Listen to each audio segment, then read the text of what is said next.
तो अब John Cena ने अपने फेयरवेल टूर के डे 1 से कहते आ रहे हैं कि भैया मैं अपना मैच डिसाइड नहीं करता, ये क्रिएटिव हेड वालों के ऊपर छोड़ देता हूँ। वो तो भाई जिनको ले आते बंदों को मैं उनसे लड़ लेता हूँ। ब्रॉक लेसनर रिटर्न कर लिया तो मेरी वजह से नहीं हुआ था, लेकिन शायद लगता है ब्रॉक लेसनर के साथ F5 खाने बाद उनका भाई भेजा खुल गया। वो हीरा ठाकुर से एकदम भानु प्रताप सिंह होगा कि भैया मेरे आगे किसी की नहीं चलेगी। उन्होंने सीधे सीधे भाई ट्विटर पे अनाउंस कर दिया कि मुझे एजे स्टाइल से मैच चाहिए एक आखिरी बार। यानी एजे स्टाइल ने भी कंफर्म कर दिया कि भाई मैं तो तैयार हूँ, अब ट्रिपल एच तुम कराना चाहते हो नहीं कराना चाहते हो। लेकिन भाई यहाँ पे वही बात होगी कि इनका मैच कंफर्म भी कर दिया ट्रिपल एच ने क्राउन जेल में, क्योंकि भाई जब मियाँ बीवी राजी तो खाओ मूली की भाजी। लेकिन ये सब इन लोग की एक प्लान एंड स्ट्रेटजी थी, क्योंकि अभी आने वाले शोज में जॉन सीना अपीयर नहीं हो रहा है, वो मैं आगे पूरा बताऊंगा इंट्रो के बाद। लेकिन उससे पहले भाई इन शॉर्ट में समझ लो कि WWE वाले ये सब बहनचोद मिलके पागल बना रहे हैं हमको, मादरचोद के बच्चे।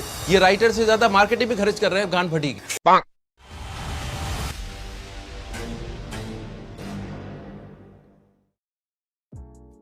अब जब से जॉन सीना का रिटायरमेंट टूर ऑफिशियली स्टार्ट हुआ है, तब से भाई एजे स्टाइल के नाम की पिच हमेशा रखी जा रही थी कि इनका एक बार और फेस ऑफ होना चाहिए। याद है आपको जब भाई जॉन सीना ने एजे स्टाइल जब हील कैरेक्टर थे, जब ये अपने लूक गैलोज और कॉर एंडरसन वाली ओजी गैंग के संग में आते थे, तब भाई इनके बीच में कितनी बढ़िया फ्यूड हुई है। 2015-16 या मेरे ख्याल 17 के बीच की बात है ये। एमआर रॉयल रंबल में जॉन सीना ने इनको हराया भी था। तो भाई ये फ्यूड में स्टोरी की इतनी जरूरत नहीं है, लेकिन क्योंकि अब ये बात उन्होंने सोशल मीडिया पे लाके एक नैरेटिव बता दिया कि भाई ट्रिपल एच इसके अगेंस्ट रहेंगे एंड ये मैच नहीं हुआ, तो भाई अब ट्विटर पे हो गई बहुत। तो अब ट्रिपल एच को प्रेशर में आके कराना पड़ा, क्योंकि याद है John Cena Monday night raw पे अपीयर होने नहीं वाले, वो सीधे क्राउन जूल के लिए एडवर्टाइज हैं। तो अब इनका सीधा फेस ऑफ में देखेगा, शायद हमें एजे स्टाइल मिल जाए। इस मैच के बारे में बात करते हुए अगले मंडे नाइट रॉ या फिर उसके बाद वाले मंडे नाइट रॉ में देखते हैं जॉन सीना के भाई एक और अपोनेंट हमारे सामने आ गए निकल के, जिनका नाम पिच किया जा रहा है डोमिनिक मिस्टीरियो। क्योंकि भाई तो जॉन सीना भले ही 3 टाइम अपने वर्ल्ड चैंपियन है, लेकिन वो अभी तक ग्रैंड स्लैम चैंपियन नहीं है हमारे द गोट, क्योंकि वो कभी इंटर कॉन्टिनेंटल चैंपियनशिप के लिए। तो ये पिच करा जा रहा है कि क्राउन जूल के बाद Dominik Mysterio versus John Cena का मैच भी हमें देखने को मिल सकता है फॉर द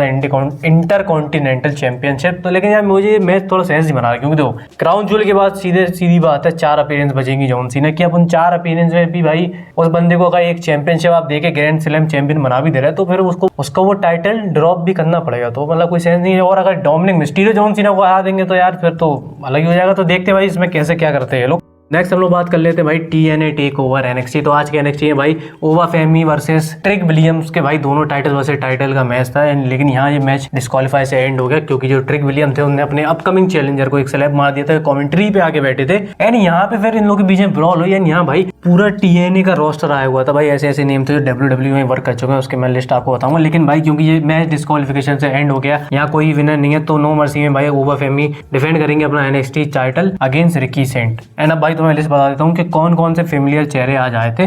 भाई सबसे पहले अपना फाइनली था रिक्वेस्ट के बाद में हमारे मैट कार्डोना कह दिया, मैट कार्डोना आ गए, जो जेफ राइडर थे भाई, वो क्या नाम है उनका, चेल्सी ग्रीन के हस्बैंड, जो काफी टाइम से इंटरव्यूज पे आपने सुना होगा कहते थे WWE में। तो भाई आज TNA को रिप्रेजेंट करते हुए WWE के रोस्टर में आ गए। एंड इसके बाद भाई हमें देखने को मिले जे एरिक यंग, भाई इनको तो मैं नहीं जानता, लेकिन यार जेसिका माइक, जो भाई बिली केली, एंड कैसी ली, जो कि भाई पेटिन रॉयस। तो भाई इन लोग को अगर आप नहीं जानते तो मैं बता दूं भाई, बोल टाइम तो याद होगा जब कार्मेला, जो कि हमारे कोडी ग्रेव्स की वाइफ है, वो mix money in the bank बनी थी पहली, तो वहाँ पे उन्होंने शार्लेट फ्लेयर के ऊपर जब कैश इन करा, तो भाई इन दोनों बंदियों ने उन्हें हेल्प करा था। इस छोटा सा इनका टीम अप था। ये रेसलमेनिया भी शायद टैग टीम टाइटल जीत चुके हैं, लेकिन इन्हें WWE से फिर निकाल दिया गया था। लेकिन भाई हॉट बहुत लगा ये। नेक्स्ट बात करते हैं हम PWI की लिस्ट के बारे में। तो भाई हर साल अपनी PWI निकालती है लिस्ट, इसमें भाई टॉप 10 में भी भाई इस बार रोमन रेंज नहीं है। तो इस हिसाब से समझ सकते हो भाई रोमन रेंज को कितना भयंकर इन लोगों ने इस साल बेकार करा भाई, उनका मिसयूज करा ट्रिपल एच ने। And speaking of Roman Reigns, तो भाई रोमन रेंज को जैसे पोस्टर पे इन लोगों ने अनाउंस कर दिया, तो शायद से रोमन रेंज हमें एक रेसल करते मिल सकते हैं। तो भाई एक जो प्रेडिक्शन टाइप किसी ने निकाला, तो मैं आपको बताता हूँ, उसमें से ज्यादातर मैच भाई कंफर्म ही है।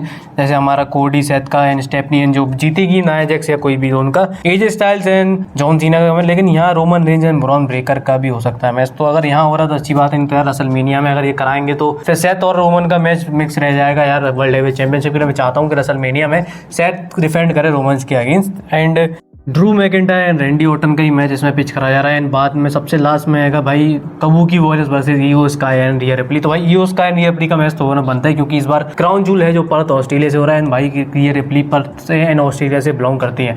स्पीकिंग ऑफ भाई Seth Rollins and Cody Rhodes का मैच का, तो वैसे मंडे नाइट रॉ पे कोडी रोड्स ने कहा था सेथ रॉलिंस से कि भाई जब मैं जितनी मैच हुए उसमें से मैं जीता हूँ, तो इनके पीछे भाई टोटल 22 मैच हो चुके हैं, लेकिन जो मेन हुए थे वो 3 हुए थे, बाकी वो जो हर सिटी में आए कराते उनके इंक्लूडिंग है। तो भाई अभी तक सेथ रॉलिंस एक भी बार कोडी रोड से जीते नहीं है। एंड ईओ स्काई की भाई एक हार्ट ब्रेकिंग वीडियो WWE ने रिलीज करी थी। अब पता है भाई कल मंडे नाइट रॉ में आस्का एंड कायरी जेन भाई जबरदस्ती उनके ऊपर टर्न कर रही हैं। यहाँ भाई एकदम बच्चियों की तरह रो रही हैं, ऐसा लग रहा है भाई एकदम बचपन के दोस्त जो होते हैं ऐसे हम दगा दे गए। तो जैपनीज में भाई कुछ बोल रही थी, मतलब सब बताई थी उनकी फीलिंग्स। अब मैं वीडियो दिखा नहीं सकता, फोटो थ्रू मैं आपको दिखा दे। एंड रिया रिप्ली ने भी एक ट्वीट करके बोला था, आई एम रियली सॉरी कि मैं तुम्हारे साथ भाई उस टाइम पे तुम्हारी हेल्प नहीं कर सकी। एंड भाई तुम्हें पता है भाई आखिरी में एक वीडियो रिलीज भी WWE वाले ने कि रिया रिप्ली ही ईओ स्काई को संभाल के लेके जा रही थी। एंड भाई ये कुछ हालत थी रिया रिप्ली की उस मिस के बाद से। इसके बाद रकेल रॉड्रिगस की एक मेरे को फनी फैन गेम से दिखी है, तो मैं भाई उसकी फोटो आपको दिखाते हैं। सिंपली जब लायरा वेकिनी ने अटैक करा था उन्हें भाई रिंग साइड में, तो यहाँ एक फैन उनसे पूछा था कि क्या मैं तुम्हारी हेल्प करूँ, तो यहाँ वो सिंपली अपना हाथ दे देते उनको। लेकिन भाई